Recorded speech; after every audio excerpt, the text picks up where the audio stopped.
In early 1960, deep in the sticky heat of Hamburg's Star Club, a teenage John Lennon first realized just how much Paul McCartney commanded every room he entered. Lennon was the fireplug, sneering, raw energy born of Liverpool's damp docks, while McCartney was polished, a born melody maker whose technical skill felt more practiced than passionate. On stage, Paul's bottomless repertoire of chestnut ballads and nimble bass runs drew the crowd in waves. Lennon's snarling R&B covers provoked them to stomp and shout. In private, Lennon bristled at every compliment lavished on McCartney's gift, resentful that his own gritty authenticity was too often eclipsed by Paul's effortless charm. By 1964, when Brian Epstein transformed the Beatles into international icons, Lennon's unease hardened into something darker. Epstein's contracts tucked Paul's name at the top of every billing and recording credit, subtly cementing McCartney as de facto leader. Lennon, used to swapping lead vocals on stage, found himself slipping into a supporting role amid the Fab Four's stratospheric rise. He joked in private that McCartney had a marketing degree, not from university but from an uncanny knack for charting each keel, Leffler precedent. Yet in Lennon's diary, scrawled under a bottled dusk glow, he confessed to feeling smothered by perfection, desperate to pull the plug on Paul's sweet jugular. Things worsened in 1967 when Paul pressed for the Beatles to become Apple Corp's in-house boardroom band. McCartney's business suit looked absurd next to Lennon's frayed denim, but Paul's proposals carried weight. Lennon watched as budgets soared for West Coast offices, promotional albums, and whimsical gadgets, while he and George Harrison still scraped together funds for demo tapes. In a hospital corridor after appendicitis surgery, Lennon vented to his assistant, "I married Yoko for love, Paul married Apple for power." He said it as a joke, but the torch of anger glowed at the center of his chest. Their final blow-up came in late 1969, as the Beatles fractured under legal wrangling. Paul hired his father, Jim McCartney, as Apple's manager. Lennon and George sided with Alan Klein, accusing McCartney Sr. of nepotism. In court documents, Lennon's signature sits alongside Klein's, a silent declaration that he would no longer tolerate Paul's corporate, carried Numa.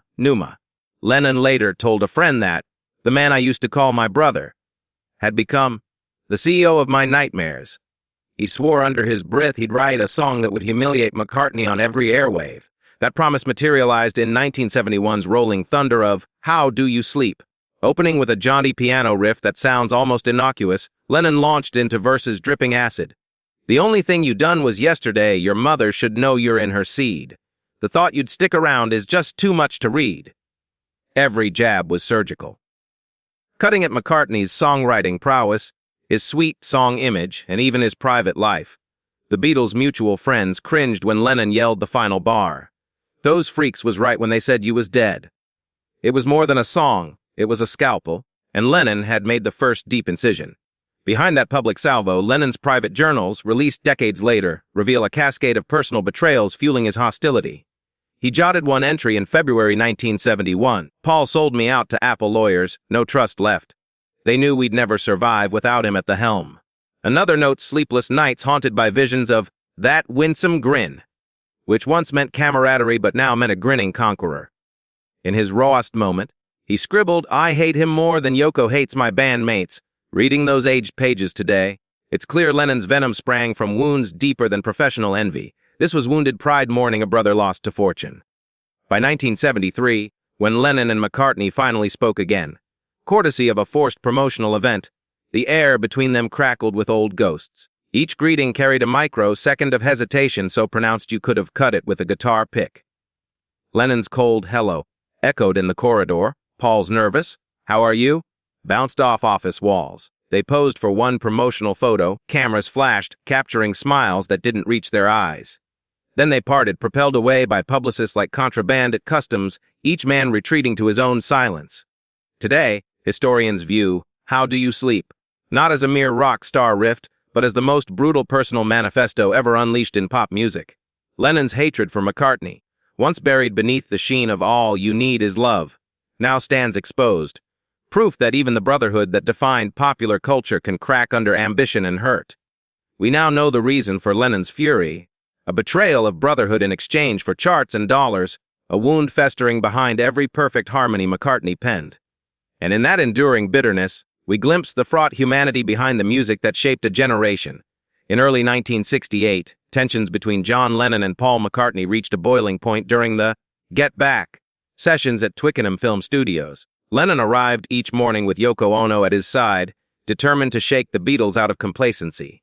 McCartney, ever the perfectionist, bristled at Yoko's presence and John's avant-garde provocations. One damp January morning, Paul stormed from the control room and confronted John at the piano. "This is our band, John. Don't let her ruin it." Lennon, never one to back down, retorted, "I'm not cutting her out of my life, Paul. You're the one cutting me off." Studio assistants scrambled to calm two friends on the brink of physical confrontation. When Ringo Starr struck the cymbals to break the silence, Lennon's glare scorched Paul's composure, and McCartney turned away, an unspoken fracture now etched between them. That same week, McCartney suggested a change in the song, Maxwell's Silver Hammer, demanding a bouncier tempo and lyrics trimmed of their macabre humor. Lennon fumed at the suggestion. He saw the dark whimsy of Maxwell's tale as vital, not punny pop. He called for a quick break and scribbled a scathing note in his diary. "Paul wants us to dance, I want us to ache."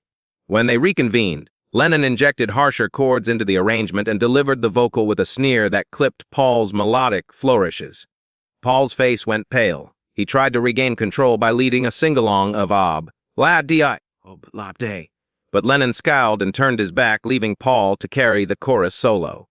It was the first time a song died on the studio floor, because their partnership literally wouldn't bear sharing the stage. Their bitter disputes surfaced most publicly with the Let It Be film.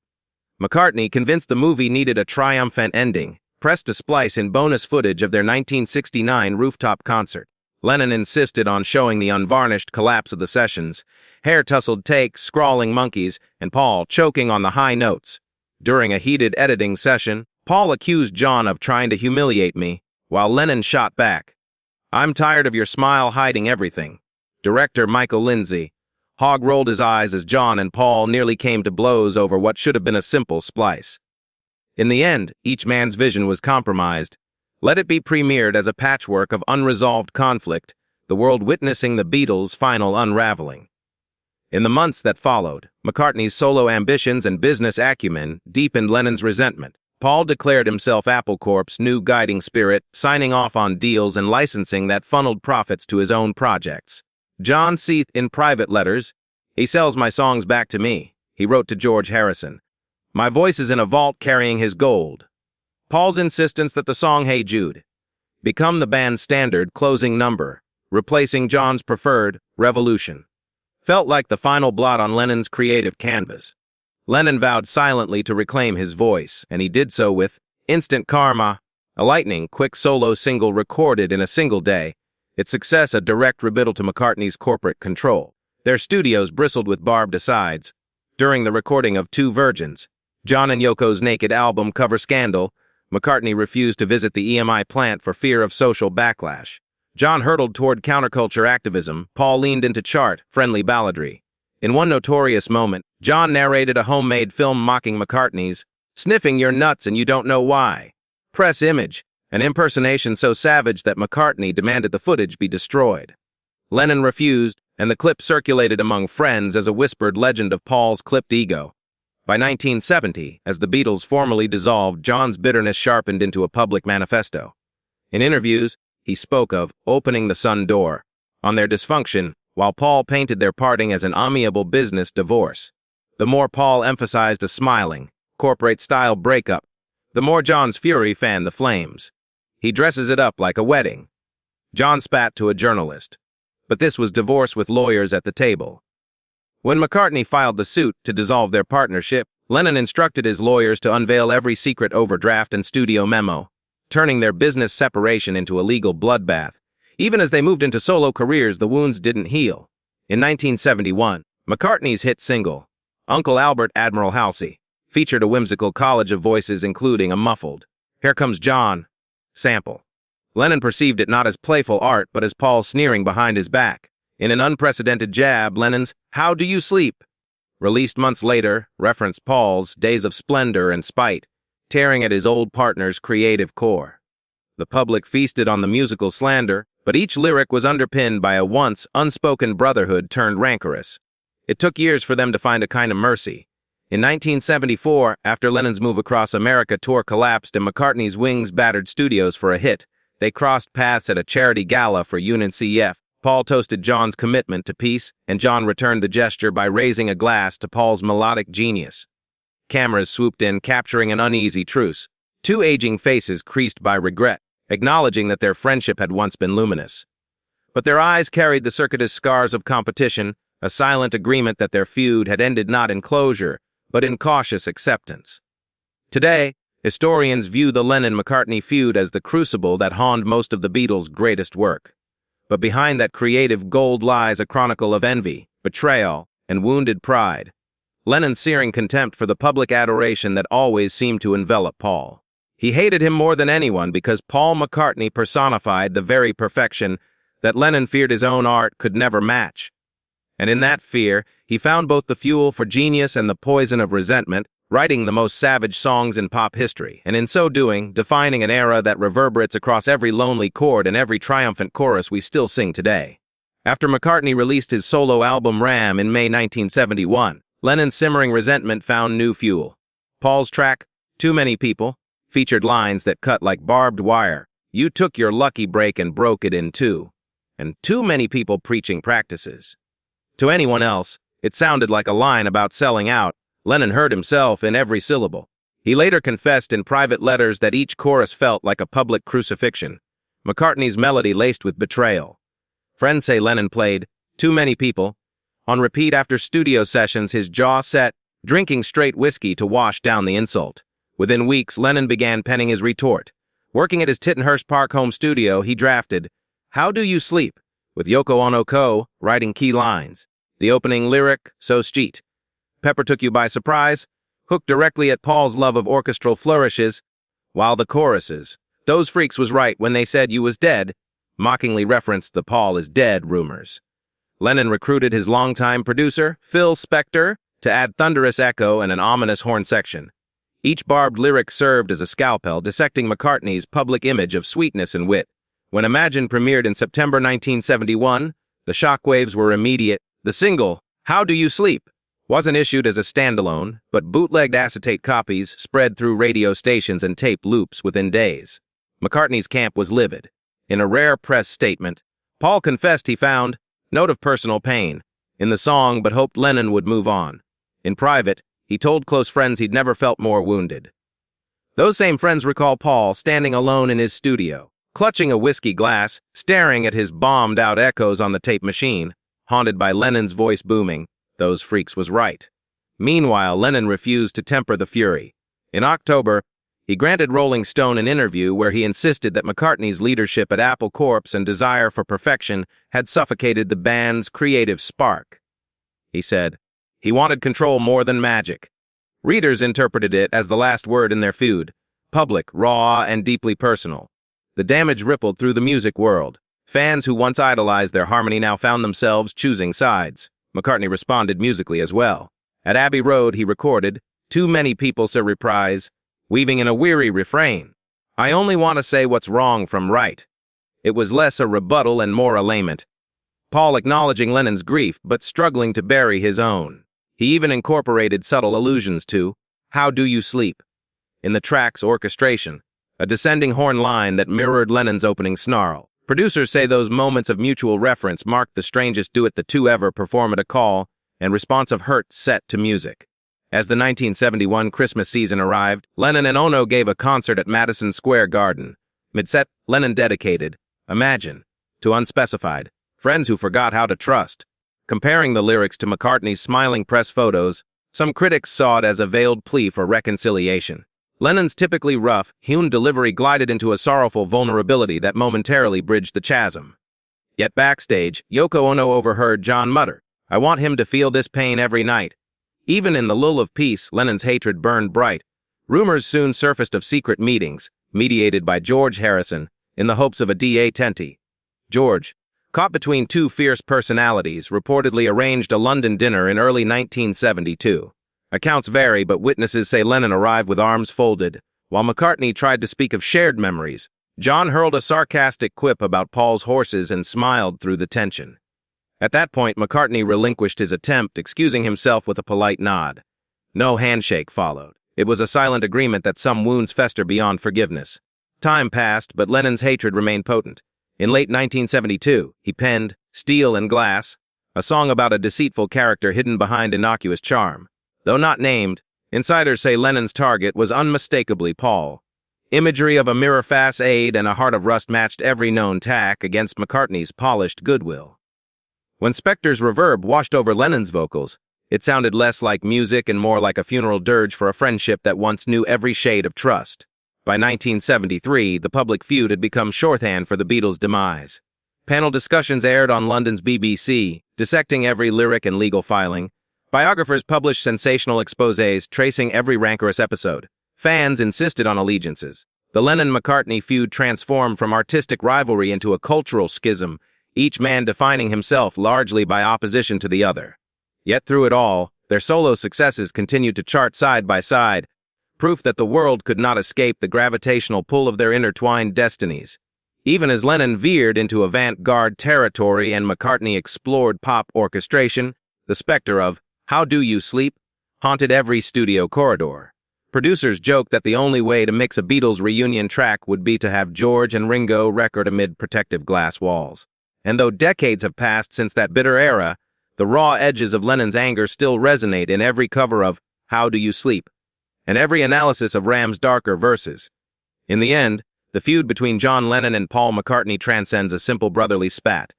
It embodies how envy, hurt pride, and creative control can warp even the closest bonds. Lennon hated McCartney more than anyone, not out of mere jealousy, but because Paul's perfectionism threatened Lennon's fiercely guarded authenticity. It forced me, and the world, to confront the fragile alchemy that made their partnership magic, then watch it disintegrate under the weight of personal betrayal. And today, as we sift through those 9 blistering minutes of How Do You Sleep?, we glimpse the raw truth that fuels both genius and grief. Lennon's final, unflinching answer to a partner he once called his brother. In early 1975, the wider world hoped Lennon and McCartney might finally find truce, but old wounds ran too deep. McCartney's band Wings released, listen to what the man said, a breezy soul-tinged plea for kindness and understanding. Beatles fans tuned in, half expecting Paul's lyric to reach across the Atlantic and tame Lennon's rancor. Instead, Lennon fired back with Nobody Told Me on his Mind Games album in October, sneering at the very notion that anyone had told him peace was possible. The refrain, "Nobody told me there'd be days like these," felt less cosmic curiosity than a barbed dismissal of Paul's overtures. By the time Rolling Stone ran side-by-side reviews of both tracks, the magazine's critics admitted openly Lennon and McCartney now spoke 2 different languages. Meanwhile, press junkets became minefields. In London's Tony Dorchester Hotel, McCartney sat for a high-profile Today Show segment. The host, hedging for drama, asked if Paul would ever forgive John. McCartney paused, forced a wry smile, and said, "Forgiveness? That's a big word. I'm still waiting for him to apologize." The camera panned to a cutaway shot of Lennon, then ensconced in New York's Dakota, sipping tea and reading Rolling Stone's transcript. Lennon's eyes flickered, but his stoic mask never cracked. Their public dance of accusation and retort played out in headlines and tabloid boxes for months on end. On the filmic front, McCartney produced the soundtrack for Richard Lester's The Magic Christian, in early '75, featuring whimsical brass and grandiose orchestration. Lennon responded by circulating early tapes of Surprise, Surprise, Sweet Bird of Paradox, a track in which he mocked Wings as birds that flew from the nest only to land in gravy. Lennon's lyric, "They're sopping in luxury, but still they can't see," poured salt into McCartney's studio wounds. Wings drummer Denny Sywell recalled the sting, admitting that, even on tour, we'd hear John's words echoing backstage. Lennon was the only one who could turn Paul's success into a public insult. Privately, their mutual friends tried in vain to mediate. George Harrison, caught in the crossfire, organized a quiet dinner at a Suffolk farmhouse in late 1975. Illustrators invited both men under the guise of celebrating Apple's 5th anniversary. George served pea soup and roast lamb, hoping shared memories would bridge the gap they'd torn. Instead, Lennon and McCartney sat at opposite ends of the long oak table, barely speaking. McCartney raised a toast to old times, and Lennon sipped cautiously, muttering, "Old times are dead." That dinner ended with McCartney returning to his Cambridge cottage and Lennon tossing dinner plates into the hearth, an act of rage that left the farmhouse scorched with more than just candle wax.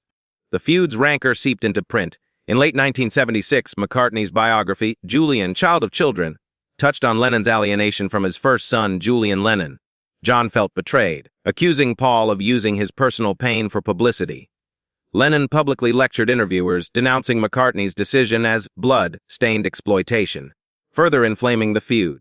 That clash cracked the Beatles' final veneer. They were no longer pop demigods but flawed mortals.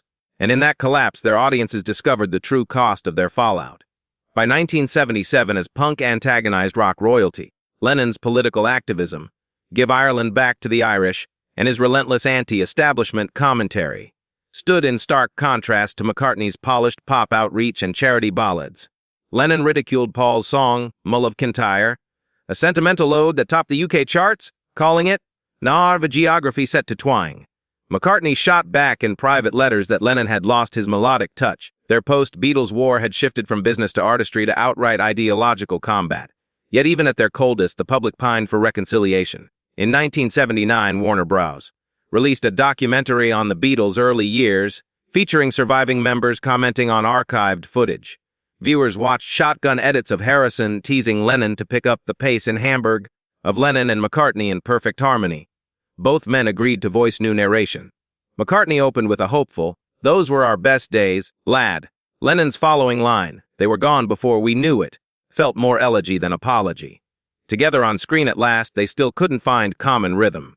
As the 1980s dawned, McCartney played nostalgia tours and Lennon embraced avant-garde projects, but their shared legacy remained forever tinged by betrayal. Only in Lennon's 1980 passing did McCartney speak publicly of his loss of the dearest friend I ever had. He dedicated, Here Today, a solemn track on his Tug of War album, to Lennon's memory, lyrics that grappled with regret and unspoken love. For many, McCartney's tearful tribute was the closest thing to an apology Lennon never gave and a response Lennon never heard. It stood as the final word in their protracted feud.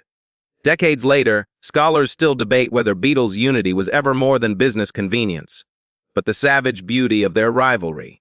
Lennon's hate for McCartney's perfection, McCartney's pain at Lennon's scorn, proved itself as fertile ground for the greatest songs in pop history. When we hear, How Do You Sleep? Or, Too Many People, we feel the combustible energy that propelled them beyond mere friendship into universal legend. And though the two icons are gone now, their feud endures as the raw testament that sometimes the deepest wounds will yield the brightest art. By the time the 1990s rolled in, much of the Beatles saga had passed into Beatles anthology, yet the Lennon-McCartney feud still crackled in every interview and outtake. In 1994, as George Harrison and Ringo Starr compiled the anthology volumes, they approached Paul to record two new tracks over John's demos, Free as a Bird and Real Love. McCartney agreed, determined to bridge the gap his old friend had left behind. Yet when the first keyboards echoed John's tentative vocal on Free as a Bird, it struck many as a bittersweet reunion, Paul's earnest lines woven around Lennon's ghost. Listeners heard not only the melody but the hush between John's phrases and Paul's reverent harmonies, sensing the rift that had never fully healed. Press coverage raved at the technical marvel of resurrecting Lennon from cassette tapes, but deep fans detected an undercurrent of sorrow. In anthology interviews, McCartney confessed he'd hoped John would add new words to show that old friendship still lived in their creative blood. Watchful viewers saw Paul's eyes glisten as he spoke. I missed him. I sang for him. Meanwhile, archival clips replayed Lennon's acid comment. Paul's command of melody is second to none, underscoring how Lennon had always tempered praise with barb. When Real Love debuted in 1996, audiences welcomed the final Beatles single, yet critics noted the uneasy silence between their voices, a memorial rather than a celebration. As the millennium dawned, McCartney continued to mine Beatles lore in his solo work, his Liverpool Oratorio. In 1991 and later, Driving Rain, albums bore subtle echoes of Lennon's influence, string arrangements that mirrored John's avant-garde flourishes and lyrics that pondered what should have been. Yet each track also hinted at McCartney's lingering frustration, a near imperceptible edge in his falsetto when he sang of unanswered questions in the dark. In interviews, he admitted he sometimes still played How Do You Sleep alone as a reminder to guard his trust. Meanwhile, Lennon's own posthumous compilations, Take Some Truth in 1998, surfaced his raw demos, stirring renewed debate about their once invincible partnership and the poisoned root of their breakup. In the early 2000s, museum exhibitions like The Beatles story. In Liverpool displayed McCartney and Lennon artifacts side by side. Paul's Hofner bass next to John's acoustic guitar. Curators created multimedia installations where visitors could trigger snatches of A Day in the Life, followed by How Do You Sleep? Those echo chamber corridors enveloped fans in the conflict, the soaring brotherhood and the crackling betrayal. Visitors left shaken, many recalling the first time they'd believed the Beatles could do no wrong and realizing how deeply the feud cut into their own nostalgia. Then in 2021 came Peter Jackson's sprawling Get Back documentary. Jackson unearthed hours of January 1969 footage showing John and Paul laughing together as they ran lines, jamming on Get Back in Twickenham's Chili Hall and joking about wardrobe mishaps. Audiences watched McCartney lean in conspiratorially at the piano, John's laughter spilling into the microphone. These moments of camaraderie felt rawer than any staged interview. Yet just as quickly, viewers saw John's face tighten when Paul suggested a lyrical change, and Paul's shoulders slump when John blocked it. The documentary captured their fragile pas de deux in real time, how quickly warmth could snap into frost. It was a final, irrefutable portrait of two artists bound by genius and torn by pride. Around the same time, Paul's acclaimed series McCartney 3002-1 with Rick Rubin featured deep dives into his songwriting process where he invoked Lennon's ghost more than once. He riffed on the chord changes in Because, confessing that those descending notes had once felt like plucking the heartstrings of my best friend. Rubin asked him why he'd never recorded a duet with Lennon's early demos. McCartney admitted he had feared crushing the memory under my own voice. His omission echoed the old one. Even decades later, Paul hesitated to bridge the silence John had imposed. In concert, McCartney occasionally dedicated Here, There and Everywhere to Lennon's spirit or launched into a spoken intro of Lady Madonna, giving a nod to John's original piano riff. Yet fans noticed how his voice caught on the word everywhere, an unguarded quaver betraying the ache beneath his polished delivery. Those live gestures became McCartney's personal amends, small as nodding to a lost teammate every night. In those moments, the feud dissolved into something tender, not full forgiveness, but an acknowledgement that their shared history, in all its strife, had created the music that defined them. Today, scholars evaluate the Lennon-McCartney feud as an engine of creativity. Two halves of a whole wrenched apart, each pushing the other into territories he'd never explored alone. Analyses of song structures reveal how Lennon's biting refrains on How Do You Sleep? Prompted McCartney to write gentler counterpoints on Maybe I'm Amazed. Biographers conclude that their acrimony birthed some of pop's purest anthems. Sonic artifacts of love turned sour and longing turned redemptive. In the end, Lennon's hatred for Paul McCartney was more than frat boy jealousy. It stemmed from a profound fear that Paul's perfection threatened the flawed humanity Lennon championed. McCartney, ever the eager craftsman, represented a standard Lennon could never lower himself to match, an excellence that invitingly shone beyond Lennon's rough edges. Their feud, now legendary, reminds us that even the greatest partnerships can fracture under ambition and wounded pride, and that sometimes, only through conflict do artists discover the true resonance of their craft. In the years that followed, the Lennon-McCartney feud never fully faded into history.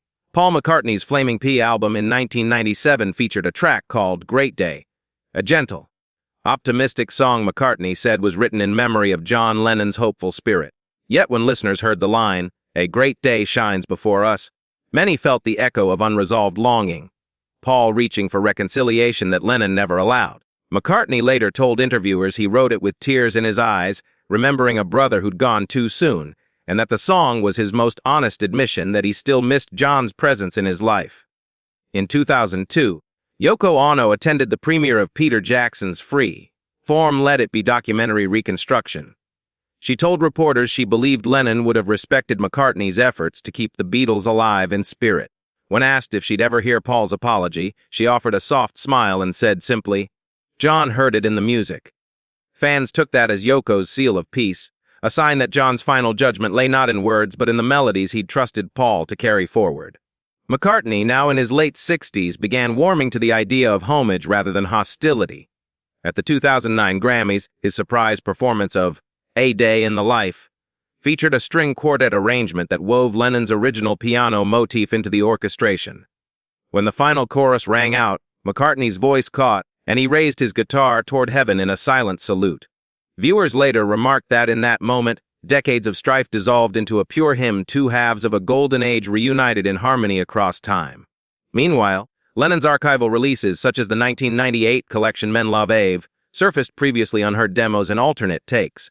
Among them, fans discovered a recording of Lennon quietly humming the melody of Hey Jude behind McCartney's lead take. That small, uncredited backing vocal revealed that despite their feud, John had never stopped caring for Paul's music. Scholars pointed to that demo as evidence that Lennon's hatred coexisted with affection, proof that the complexity of their bond transcended the rancor they'd traded in public. In 2012, on the 50th anniversary of the Beatles' first single, McCartney organized a tribute concert at Liverpool's Cavern Club. He invited Ringo Starr and George Harrison's widow to join him on stage, and in the final set, he performed, "With a Little Help from My Friends," dedicating it to John. As McCartney's voice soared over the enthusiastic crowd, he looked upward at a projection of Lennon's youthful grin on the club's brick wall. Eyes glistening, he mouthed, "This one's for you, John." The audience erupted in cheers, celebrating a reconciliation that had never come in life but found expression in shared song. Tribute albums and covers of Lennon's solo tracks continue to emerge, and each time McCartney endorsed them, fans saw the gradual thaw of old wounds. Yet McCartney never re-recorded Two Virgins or How Do You Sleep, the songs that had scorched their bond. Instead, he chose to celebrate their collaborations, Come Together, medleys, Ticket to Ride, reboots, and jam nights where his band slipped in Lennon's riffs with affectionate smiles. In those performances, Lennon's scrawled lyrics and idiosyncratic chords regained their place as co-star elements, his ghostly presence acknowledged in every glint of spotlight. In academic circles, the Lennon-McCartney feud became more than gossip fodder. It became a case study in creative conflict. Music historians taught that tension between writer and collaborator can produce electric art, how Lennon's antagonism sharpened McCartney's melodic edge, and how McCartney's craftsmanship tempered Lennon's raw edge. Acting as a living laboratory, their partnership and rivalry inspired courses on artistic psychology, partnership dynamics, and the emotional cost of greatness. Students learned that some of history's greatest collaborations are forged in the heat of personal conflict. As for me, a generation that grew up on Beatles songs sees the Lennon-McCartney story as cautionary and inspirational. Their feud reminds us that artistic partnerships require both love and patience, that sibling bonds can fracture under fame's glare, and that sometimes the greatest musical gifts emerge from the debris of broken trust. When young musicians stream both Beatles albums in a single playlist, transitioning from the joyous harmonies of All You Need Is Love to the cutting chords of How Do You Sleep, they experience the full arc of human emotion, from elation to betrayal to eventual redemption. Today, decades after Lennon's untimely death and into McCartney's ninth decade of life, we recognize that their feud was never simply envy or spite. It was the clash of two irreplaceable talents, each refusing to yield an ounce of creative sovereignty, each demanding honesty in music above all else. In that crucible of hurt, jealousy, and raw devotion, they forged songs that speak as honestly to the wounds in our hearts as Lennon's solitude or McCartney's melody. We now see why Lennon truly hated Paul more than anyone, because Paul embodied the very perfection Lennon both admired and feared. And in that conflicted devotion, we discover what made the Beatles the greatest partnership in popular music, not unbroken unity, but the tension between two unparalleled voices that together created an echo of human truth no solo act could match.